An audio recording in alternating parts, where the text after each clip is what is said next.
Baby Bryce goes home, the happiest ending to this big story, but there's still a lot more to be told.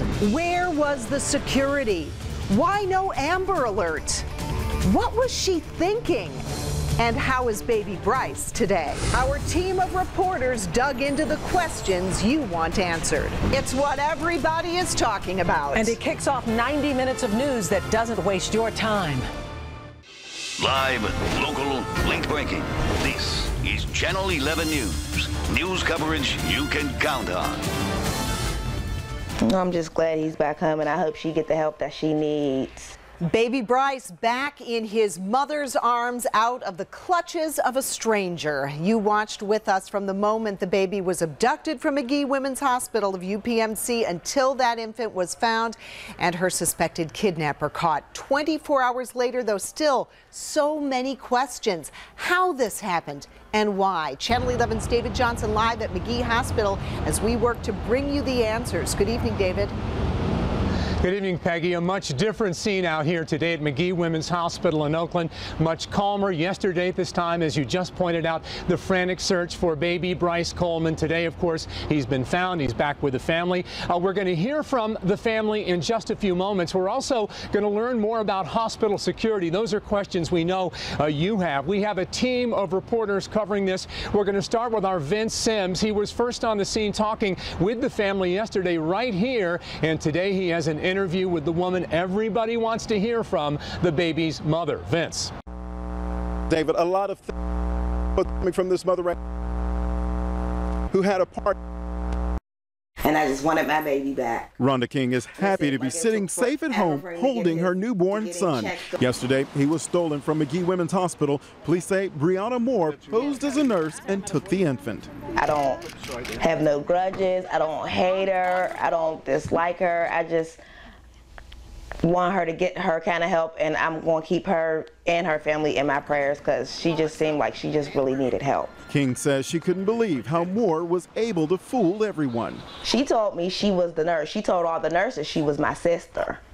And she said she was taking him for a physical, and she took him, and that was the last I seen him. It wasn't until her boyfriend came to pick them up that she realized her baby was gone. I said, well, you got to go down to the nursery and get him because they're giving him one last checkup before we go home. And he said, okay. So he went down to the nursery to go get the baby, and the nurse came back with him like, you have the baby. And I'm like, no, I don't. I screamed, and I just dropped to my knees and just started asking Jesus, please bring my baby back safe to me. It was a nightmare that lasted several hours for King, but finally, police found her son, and they were reunited safe and sound. I'm just glad he's back home, and I hope she get the help that she needs. Well, she is happy right now, but she also has some questions about security and how all of this could have even happened. Now, the story I'm putting together for 6, you're going to hear some more from her about those questions that she has. Reporting live, Vince Sims, Channel 11 News. All right, Vince, thank you very much. All right, now to the suspect. Again, a big person of interest for all of you watching at home. A look now at Brianna Moore's Facebook page, showing you just how far she may have been willing to go to make people believe that she was having a baby. And our Jodine Costanzo is covering that part of the story, and she just talked to her ex-boyfriend, who was also told this pack of lies. Jodine. That's right, David. I just talked to her ex-boyfriend just a few minutes ago, and he thought for 9 months that he was going to be a father. He learned the devastating truth on Facebook last night. Savon Josie told me Moore claimed to be pregnant with his child in December.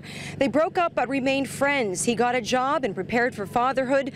Josie says they even went shopping for baby clothes and that she decorated a nursery in her McKeesport apartment. Moore claimed to deliver the baby Monday, but Josie says she was evasive about him visiting the child at Magee, so he told me she asked him to meet her at a friend's office in the investment building downtown yesterday afternoon, and that's where he first saw and held the baby he believed was his son, and they named him Naves. Josie says she was obsessed with having a baby, posting these photos of newborns on her Facebook page. He calls seeing the stolen child he thought was his surreal.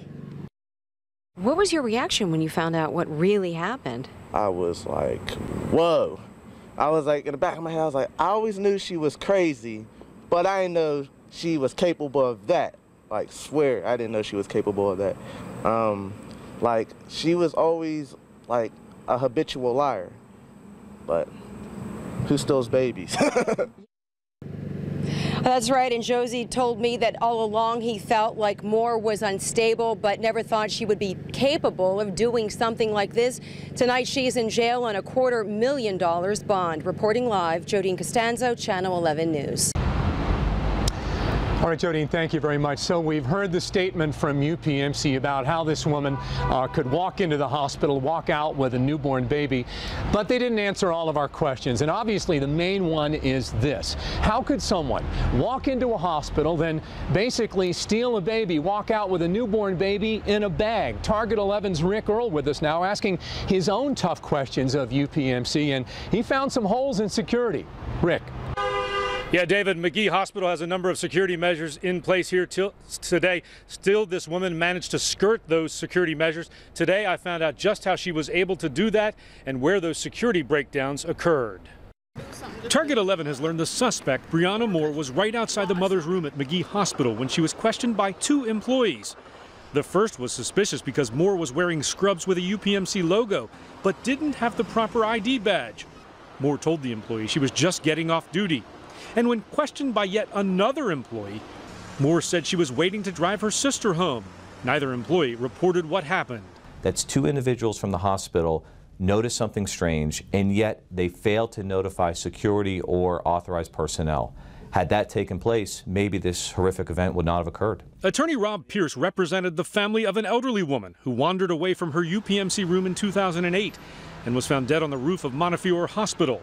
He says hospitals have an obligation to protect patients, and he questioned a decision by a nurse to cut off the infant's electronic security bracelet. If the electronic wristband is meant to automatically shut down the doors if a child's being taken, why in the world would you not cut that wristband off right in front of the doors? Why do it a half hour more ahead of time? Moore was wearing scrubs with a UPMC logo that she purchased for less than $20 at this uniform store just around the corner from the hospital.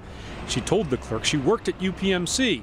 I tried to buy those same scrubs today, but was turned away. She said she couldn't sell it to me, but she wouldn't give me a reason. Now, I contacted the uniform company this afternoon to get a clarification on the sales policy, but haven't heard back yet. Meanwhile, Attorney Pierce also questioned why the hospital waited about 30 minutes to notify police. Tonight, the hospital says they followed all of the proper procedures, but they are reviewing each and every one of those procedures to see if any changes need to be made. That is the very latest. Reporting live at Magee Hospital. David, back to you. Okay, Rick, thank you so much. So another big question you may have today is why no Amber Alert? Pittsburgh police say things were complicated, a false lead that led them to Wilkinsburg. We had that live for you yesterday. You saw that. And all the information, of course, needs to come out of state police headquarters in Harrisburg. That's another reason.